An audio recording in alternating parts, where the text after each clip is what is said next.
안녕하십니까, 오현무의 밀리터리 채널입니다. 대한민국 해군이 창설 78주년을 맞았습니다. 해군은 새로운 도약을 꿈꾸고 있는데요.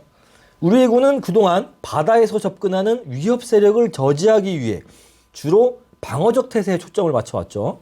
그런데 이제는 적의 내륙 지역 깊숙한 곳에 있는 표적을 타격할 수 있게, 예를 들자면 북한의 핵시설이겠죠.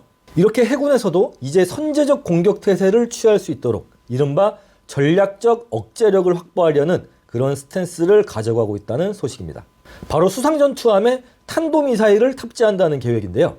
수상전투함에 탄도미사일을 탑재하는 경우가 일반적이지는 않죠. 최근에는 미국과 중국 두 강대국에서 추진 중이고요.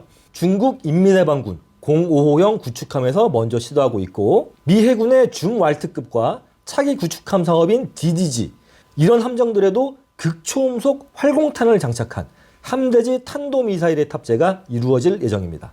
이와 함께 우리 해군에서는 그동안 취약했던 대잠전, 대잠수함 탐지 능력을 강화할 계획이고요.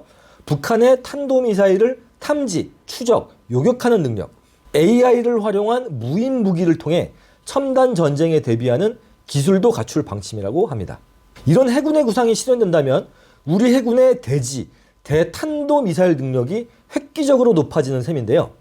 이를 통해 북한과 주변국의 움직임을 견제할 수 있고, 그렇다면 우리 정부가 취할 수 있는 전략적 옵션을 늘릴 수 있는 효과를 가져오게 되죠.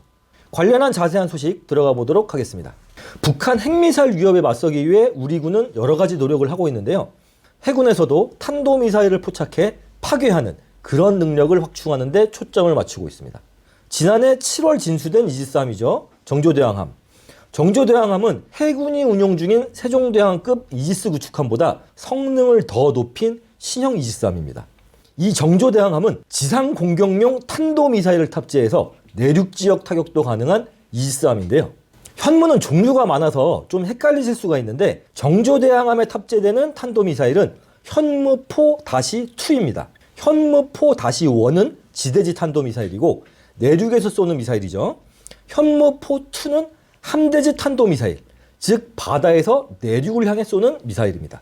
사거리와 중량도 틀리죠. 현무4-1이 사거리가 더 길고 중량도 더 무겁습니다. 이전 모델인 세종대왕급에서도 내륙을 향해 공격할 수 있는 함대지 미사일이 있죠. 하지만 순항미사일을 장착하고 있다는 점, 바로 해성2 함대지 순항미사일을 장착했는데요. 순항미사일의 장점은 적의 레이더망을 피해 저고도로 비행할 수 있고 정밀하게 적의 전략 목표물을 기습 타격할 수 있다는 점인데, 단점이 있습니다. 속도가 아음속에 불과하기 때문에 적이 본격적으로 요격을 시도하면 비교적 손쉽게 요격당할 수 있다는 한계가 있습니다. 하지만 탄도미사일은 일단 초음속입니다. 탄도미사일도 요격이 불가능한 건 아니지만 순항미사일보다는 상대적으로 요격이 굉장히 까다롭죠. 정조대왕함에 탑재되는 함대지 탄도미사일 현무4-2는 도산안창호급 잠수함에서 SLBM으로 탑재가 되고요. 자, 이 정도 사거리면 동해나 서해 어디서든 북한을 타격하고도 남는 범위라고 할 수 있겠습니다. 하지만 한국군이 기존에 보유한 탄도미사일 중 KVLS-1에서 운용이 가능할 정도로 직경이 작은 미사일은 없는데요. 여기서 KVLS는 한국형 함정 수직 발사대죠. 그렇기 때문에 현무4는 24기 규모의 개량형 국산 수직 발사대 KVLS-2에서 탑재 발사될 것으로 전망되고 있습니다. 그리고 기존 세종대왕급은 스파이 1D 레이더를 통해서 북한 탄도미사일을 탑지 추적만 할 수 있었는데 요격 능력은 갖추지 못했습니다. 반면 정조대왕급은 탄도미사일 요격이 가능합니다. 탄도미사일 요격을 위해서 SM-3 또는 이와 유사한 해상 요격 미사일 또는 SM-6 함대공 미사일을 확보할 계획인데요. SM-3는 미국, 일본에서 사용하는 해상 탄도미사일 요격 무기입니다. 2023년 현재 모든 탄도미사일 방어 시스템 중 가장 잘 나가는 체계라고 합니다. 이지스 시스템 전용 요격 미사일로서 미국 미사일 방어국 MDA 주도로 레이션사가 개발했고요. 사거리와 요격 고도가 우주공간까지 뻗어나가기 때문에 커버리지가 매우 넓습니다. 최신형 블록2A 버전은 ICBM 요격까지 가능하다고 하네요. 이렇게 SM-3가 최신형 요격 시스템이긴 하지만 우려되는 점은 고고도 요격에 치중된 미사일이라는 점인데, 단거리, 중거리 탄도미사일과 순항미사일 저지에 초점이 맞춰진 SM-6가 더 적합하지 않나, 이런 지적도 나오고 있습니다. 기존 세종대왕급을 탄도미사일 요격이 가능하도록 개량하는 사업도 추진될 예정이고요. 요격 성능 측면에서 정조대왕급과 동일한 수준을 유지한다는 해군의 방침입니다. 현재 이지스함들은 탄도미사일과 순항미사일 공격에 동시 대응이 가능한 수준까지 성능이 높아졌는데요. 미 해군과 미사일 방어국 MDA가 지난달 25일 밝힌 내용인데 알레이버크급 이지스 구축함이죠.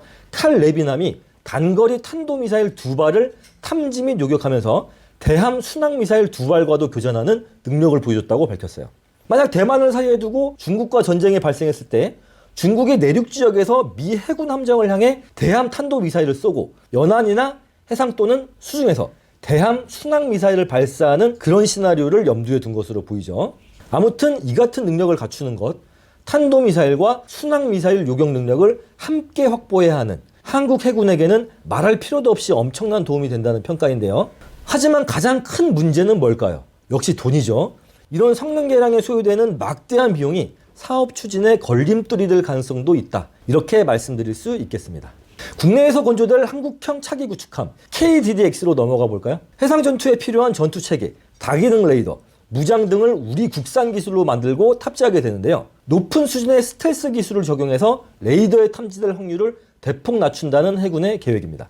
북한 잠수함을 탐지 공격하는 대잠전 능력을 높이기 위해서 한국형 해상 초계기 확보도 추진되는데요. 2018년 11월 27일 방추위에서 보잉의 P-8A 포세이돈 6대 도입이 확정되었습니다. 현재 한국 해군은 P-3CK 해상 초계기 16대를 운영 중이고 P-8 포세이돈 6대도 들여오는데 워낙 이 P-3 계열 항공기가 오래되긴 했어요. 물론 P-3 초계기가 초계기 역사의 한 획을 그은 베스트셀러이긴 합니다. P-3는 1990년까지 757대가 생산되었고 개발된 지 60년이 지난 현재까지도 개발국인 미국을 비롯한 세계 여러 나라에서 지금도 현역으로 왕성하게 활약 중인 초계기입니다. 현재 우리 해군에서 운용하고 있는 P-3 초계기는 1994년에서 1996년 신규 생산 방식으로 미국에서 들여온 P-3C 8대, 미국에서 퇴역했던 P-3B를 도입해서 개조 작업을 거쳐 2010년 전력화한 P-3CK 8대, 총 16대인데 처음에 도입했던 8대는 성능 개량을 실시해서 P-3CK와 동일한 사양으로 업그레이드 했고요. P-3CK가 한국 해군의 약점으로 지적됐던 공중정찰 및 대잠수함 작전 능력을 크게 높인 주역으로 평가받긴 하지만 해군에서 30년 가까이 사용됐습니다. 너무나 오래 사용했죠. 두 기종 모두 2030년 이후에도 지금처럼 작전 활동을 펼치기가 쉽지가 않고요. 이렇게 노후화가 진행되면서 교체 필요성이 제기되고 있죠. 기존처럼 외국에서 들여오는 게 아니라 국내 개발 방안이 거론되고 있는데요.